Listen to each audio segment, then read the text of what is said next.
ਕਿਸੇ ਵੀ ਚੀਜ਼ ਦੀ ਜਦ ਤੱਕ ਆਪਾਂ ਜੜ ਤੱਕ ਨਹੀਂ ਜਾਂਦੇ, ਜਦ ਤੱਕ ਆਪਾਂ ਨੂੰ ਉਹਦੀ ਪਛਾਣ ਨਹੀਂ ਹੁੰਦੀ, ਉਦੋਂ ਤੱਕ ਬਹੁਤਾ ਗਿਆਨ ਨਹੀਂ। ਕਹਿਣ ਨੂੰ ਤਾਂ ਆਪਾਂ ਰੋਜ਼ ਹੀ ਇੱਕ ਓਂਕਾਰ ਸਤਨਾਮ ਰੋਜ਼ ਹੀ ਕਹਿੰਦੇ, ਪਰ ਇਹ ਵਿਚਾਰ ਕਰਨੀ ਹੈ ਕਿ ਸਭ ਤੋਂ ਪਹਿਲਾਂ ਤਾਂ ਇਹ ਦੇਖਣਾ ਵੀ ਗੁਰੂ ਨਾਨਕ ਦੇਵ ਮਹਾਰਾਜ ਨੂੰ ਸ੍ਰਿਸ਼ਟੀ ਤੇ ਆਉਣ ਦੀ ਲੋੜ ਕਿਉਂ ਪਈ। ਕਿਉਂਕਿ ਪਰਜਾ ਜਿਹੜੀ ਸੀ ਉਹ ਸਾਰੀ ਐਸੀ ਹੋ ਗਈ ਕਿ ਇੱਕ ਦੂਜੇ ਨੂੰ ਮਾਰਨਾ, ਲੁੱਟਣਾ, ਖੋਹਣਾ, ਖਿੰਜਣਾ, ਇੱਜ਼ਤ ਨਾਮ ਦੀ ਕੋਈ ਚੀਜ਼ ਨਹੀਂ ਹੈ। ਅੱਜ ਵਾਲਾ ਹੀ ਹਾਲ ਸੀ, ਇਹ ਹੁਣ ਤੁਰਿਆ ਜਾ ਰਿਹਾ ਕੰਮ। ਸੋ ਕਲਮਲ ਹੋਈ ਮੇਦਨੀ ਅਰਦਾਸ ਕਰੇ ਲਿਵਲਾਏ, ਅਕਾਲ ਪੁਰਖ ਦੇ ਚਰਨਾਂ 'ਚ ਬੇਨਤੀ ਕੀਤੀ ਧਰਤੀ ਨੇ ਕਿ ਅਕਿਰਤ ਘਣ ਬਹੁਤ ਹੋ ਗਏ ਨੇ ਮੇਰੇ ਤੇ, ਬੜਾ ਭਾਰ ਸਹਿੰਦੀ ਹਾਂ ਪਰ ਸਿਹਾ ਨਹੀਂ ਜਾਂਦਾ।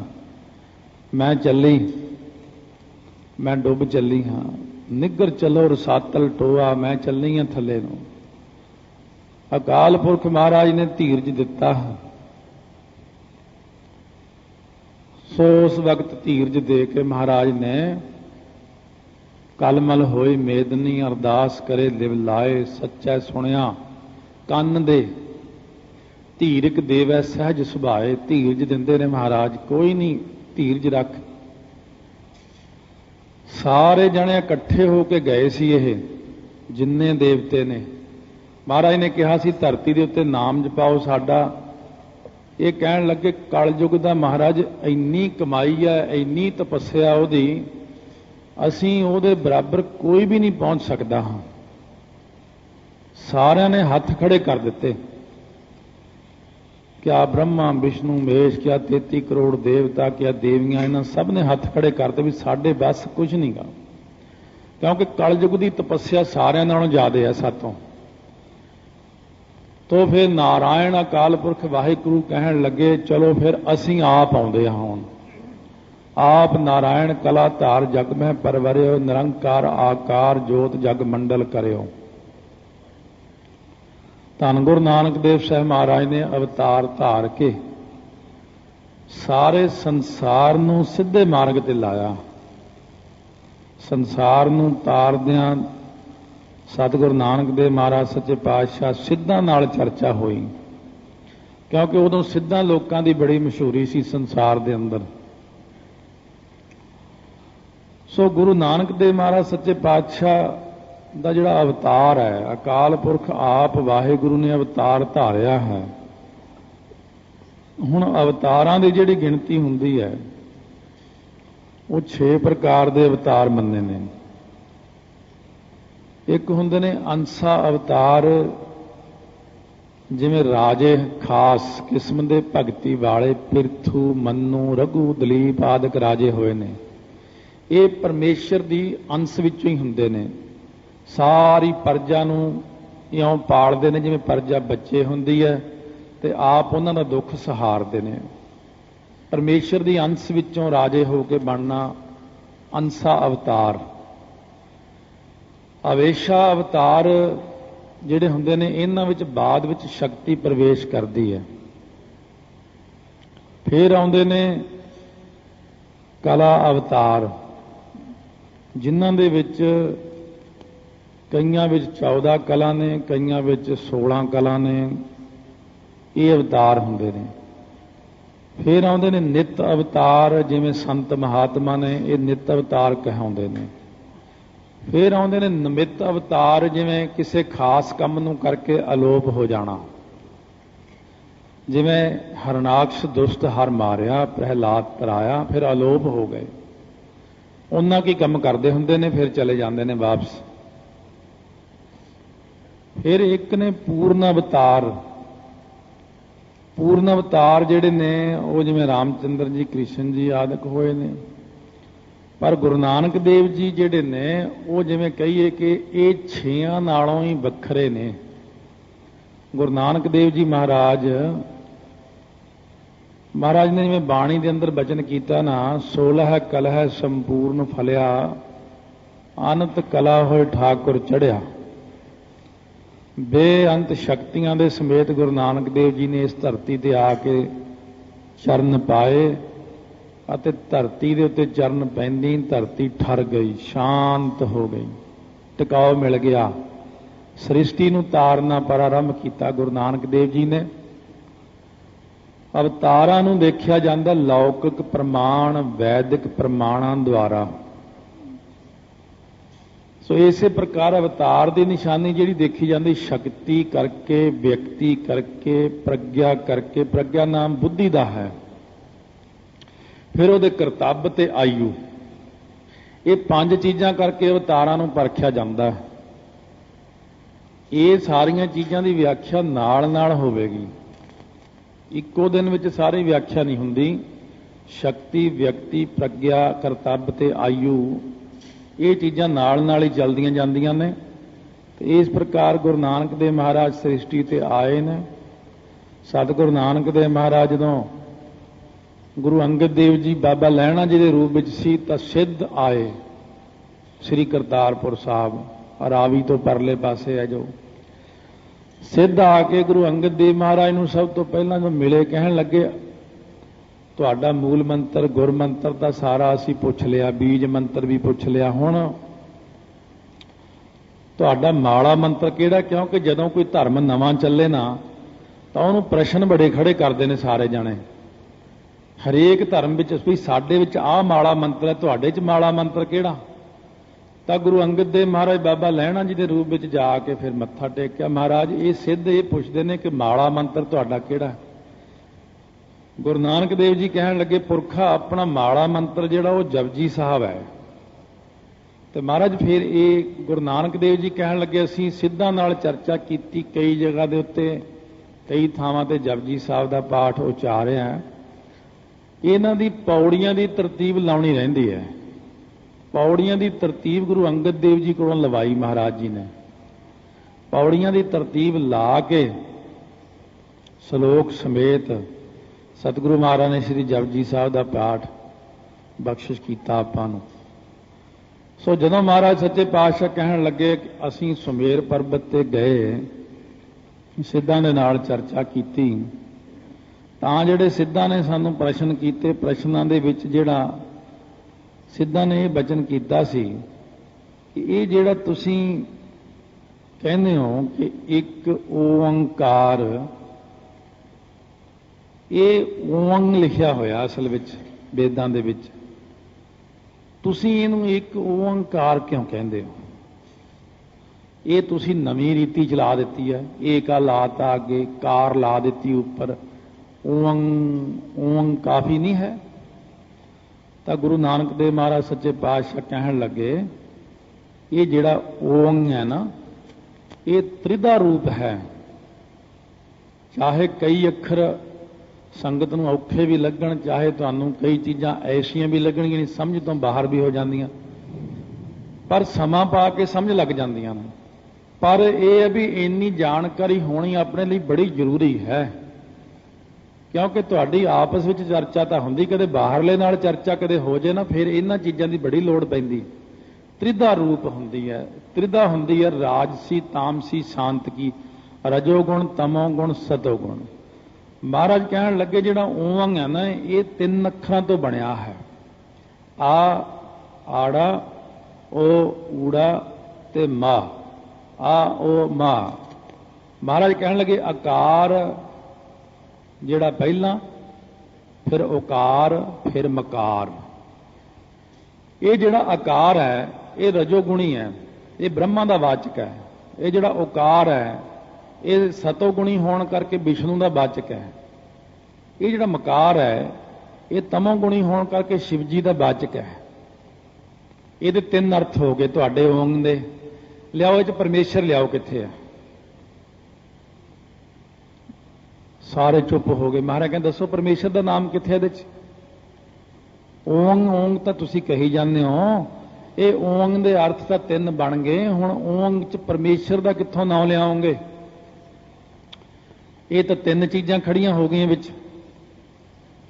ਮਹਾਰਾਜ ਕਹਿਣ ਲੱਗੇ 7 ਮੱਤਾਂ ਵਾਲਿਆਂ ਨੇ 9 ਅਰਥ ਕਰਕੇ 63 ਪ੍ਰਕਾਰ ਦਾ ਵਿਵਾਦ ਖੜਾ ਕੀਤਾ ਹੋਇਆ ਹੈ। ਕਿਉਂਕਿ ਹਿਰਨ ਜਿਹੜਾ ਹੈ ਨਾ, ਹਿਰਨ ਗਰਭ ਬ੍ਰਹਮਾ ਜੀ ਨੇ ਉਚਾਰਨ ਕੀਤਾ, ਉਹ 'ਚ ਉਹਨਾਂ ਨੇ 9 ਪ੍ਰਕਾਰ ਦੱਸੇ, ਪਰਮੇਸ਼ਰ ਦੇ 9 ਰੂਪ ਨੇ। फिर कपिल मुनि ने 9 रूप दसे ने। कपिल मुनि भी 9 रूप कही जाता। वो 9 रूप काफ़ी ज़्यादा विस्तार है, इस करके नहीं दस रहा मैं। बस यही जान लो कि कोई कहता वो त्रिकाल है, त्रिवर्ग है, त्रिसर्ग है, कई कई नाम ने ये तीन तीन तीन तीन करके एक बारी च 3 जाने आते हैं। त्रिकाल, त्रिवर्ग, त्रिसर्ग करके तो 9 भेद पाते परमेश्वर विच। सो इसे प्रकार महाराज सच्चे पातशाह कहते फिर ये जिहड़ा कपिल मुनि है ये तो अपना वचन कही जाता है, तो एक होर मुनि जिहड़ा होया वो अपना वचन कही जाता है। सनक, सनंदन, सनातन, संत कुमार जिहड़े ने ये 9 प्रकार के वखरे भेद दसदे ने। ते फिर जिहड़े ब्रह्मंश वाले ने वो 9 वखरे भेद दसदे ने। शिव मत जिहड़ा 9 वखरे भेद दसदा। इसे प्रकार जिहड़े वैष्णव मत वाले ने पंचरात्र नारद वाले, नारद मुनि ने 9 भेद वखरे दसे ने। जिहड़े ईसाई ने ये कहंदे ने रूह मुकद्दस है एक नंबर ते, दूसरा खुदा, तीसरा है ईसा पैगंबर। ये 3 रूप हो गए।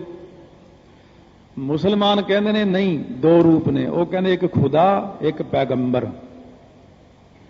महाराज कहने कोई है तुहाडे कोल टिकाणा? सारे जाने इन्ने इन्ने रूप कथन करी जाने हो, 63 भेद तुसी पा दिते। फिर जेड़ा उठदा वो अपने मूहरे ओंग ला लैंदा। ये संपूर्णता नहीं कीती तुसी।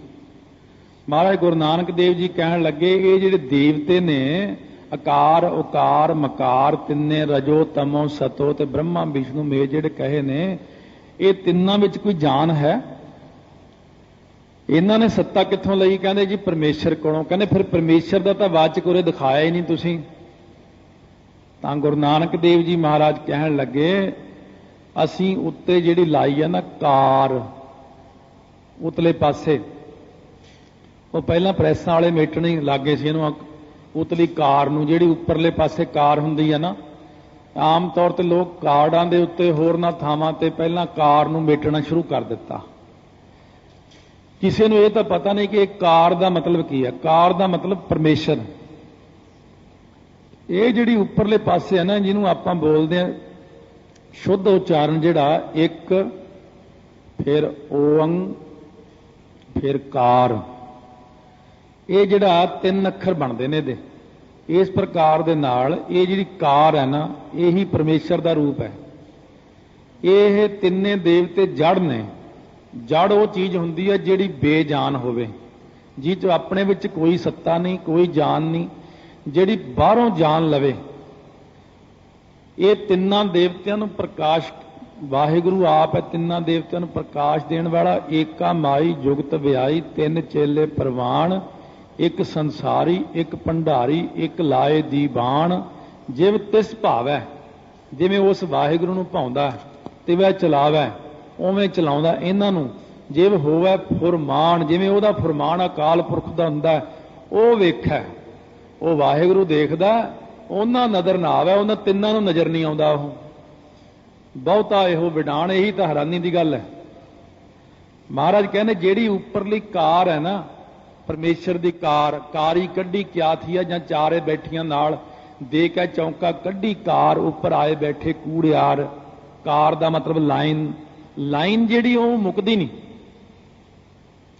लाइन तुसीं खिंचनी शुरू कर दो, भावें सारी धरती दी खिंच दो, भावें सारी धरती दे दुआले खिंच दो, फिर दूजी लाइन खिंच दो, लाइन किहड़ा मुकनी कदे। लाइन दा मतलब हुंदा कंटीन्यूस लगातार चलण वाला। कौन है? अकाल पुरख वाहिगुरु। इस करके ऊपर कार लाई है। ये कार ही इहदा कारण रूप है ओंग दा। ये कार ही इहदा कार्य रूप है। ओंग दा कार्य रूप भी ये जिहड़ा महाराज ने कार लाई है, कारण अते कारज दोवें ही इस कार ने बनाए ने। ये महाराज दी सिद्धां नाल चर्चा हो रही। क्यों? सिद्ध जिहड़े ने वो भी घट नहीं है, अग्यों बड़ी पहुंचियां हस्तियां ने, वो बड़े दिमाग वाले ने, बड़ियां रिद्धियां सिद्धियां दे मालक ने। छोटा मोटा बंदे नाल तां गुरु नानक देव जी ने की चर्चा करनी, उन्होंने सीधे राह ते लाउणा है। महाराज दा ये भी निशाना नहीं कि इन्हां नूं हराउणा, मैं हराउणा भी नहीं, सही दस के सेध दे के सीधे मार्ग दे उत्ते गुरु नानक देव जी ने उन्हां नूं लाया। महाराज कहने भाई ये इस करके असीं लाया ये चीज़, जदों असीं देखिया कि ये विवाद ने इहदे विच, तां असीं इहदे अगे लाया एक बई साडा जिहड़ा सिद्धांत है ये द्वैश वाला नहीं है, आ द्वैत मत है साडा, द्वैश तो रहत। महाराज कहने अच्छा इउं दसो ओंग पढ़न दा हक किहनूं है? कहंदे जी ब्राह्मण नूं ते खत्तरी नूं। कहंदे खत्तरी सुन सकदा ओंग। अच्छा ते जिहड़े वैश ने ते शूद्र ने, कहंदे वो ना इहनूं पढ़ सकदे ने ना इहनूं सुन सकदे ने। अच्छा महाराज कहने जिहड़े ब्राह्मण ने इन्हां ने घरां वालियां तां हक होना? कहंदे ना जी, ना वो इहनूं पढ़ सकदियां ना सुन सकदियां। कहंदे फिर जिहड़े खत्तरी ने, कहंदे उन्हां ने घरां वालियां नूं भी हक नहीं। महाराज कहने फिर जिहड़े शूद्र ते वैश ने, कहंदे उन्हां दीयां घरां वालियां नूं भी हक नहीं। महाराज कहने फिर इहदा मतलब ओंग तां ब्राह्मणां दा ही होया, ओंग नूं तां सिर्फ ब्राह्मण ही जप सकदा। तां असीं तां फिर इहदे अगे ला दित्ता एक, साडा तां मत हो गया अद्वैत सिद्धांत, असीं उपर लाता कार। असीं तिन्नां देवतियां तो भी जो उपर है वाहिगुरु, वो कार दा संकेत बना दिता।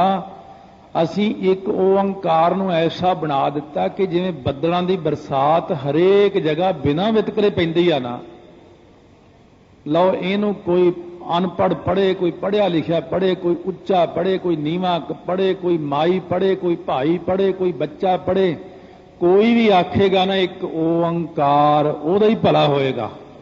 महाराज कहने असीं वितकरा रखे ही कोई नहीं। तुसीं वितकरे रख रख के लोकां नूं कहंदे हो तूं नरकां नूं जाएगा, तूं फलाने थां नूं जाएगा। तुसीं संसार नूं तारन दा कोई ढंग ही नहीं बनाया। कहण लगे महाराज इहदे च व्याकरण है? महाराज कहंदे है। कहंदे व्याकरण अनुसार इहनूं सिद्ध करो। महाराज कहंदे अव, आड़ा ते वावा, अव जिहड़ी धातु तो बनया मन्निया है, अव दा मतलब की है? कहंदे रखिया। कहंदे फिर जिहड़ा ओंकार है ये की करदा है? कहंदे रखिया। महाराज कहंदे एक ओंकार जिहड़ा ये रखिया करदा है उच्चारण मात्र नाल ही। इस करके व्याकरण अनुसार एक ओंकार बिल्कुल सही है। एक ओंकार व्याकरण अनुसार बिल्कुल सही लिखिया सी।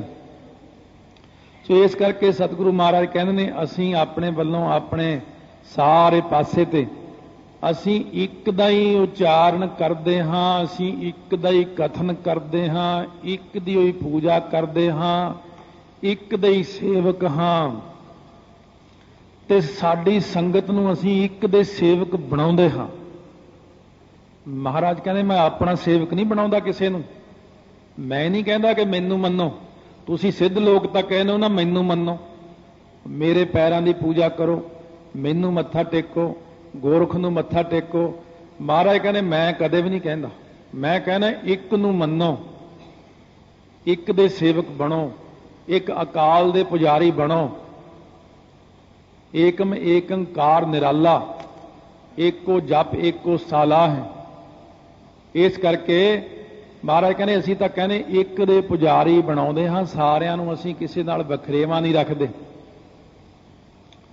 महाराज सच्चे पातशाह नूं कहण लगे ये जिहड़ा ओं अखर आपने कहा ओंकार, फिर ये बनिया कित्थों? महाराज गुरु नानक देव जी कहण लगे परमेश्वर ने जदों सृष्टि बनाई है उदों किहड़ी पंक्ति पढ़ी सी, की सोचिया सी मन च? कहंदे इहदा पता तुहानूं? कहण लगे हाँ जी इन्ना क तां पता है। एको हंग श्यामा बहु परजा जाए, एक तो मैं बहुते रूप हो जावां, ये कहा सी उन्हां ने। महाराज कहते जिहड़ा एको हंग अखर है ना, इहदे विचों ही ओंकार ने जन्म लिया। महाराज वो किवें? कहंदे जिहड़ा एको को अखर है ना, जिहड़ा इहदे चों जन्म लैंदा ओकार। जिहड़ा एको हंग अखर है ना, इहदे चों जन्म लैंदे दो अखर आकार ते मकार। इहदे विचों ही असीं लिया है कार, अर्ध बिंद पहचान।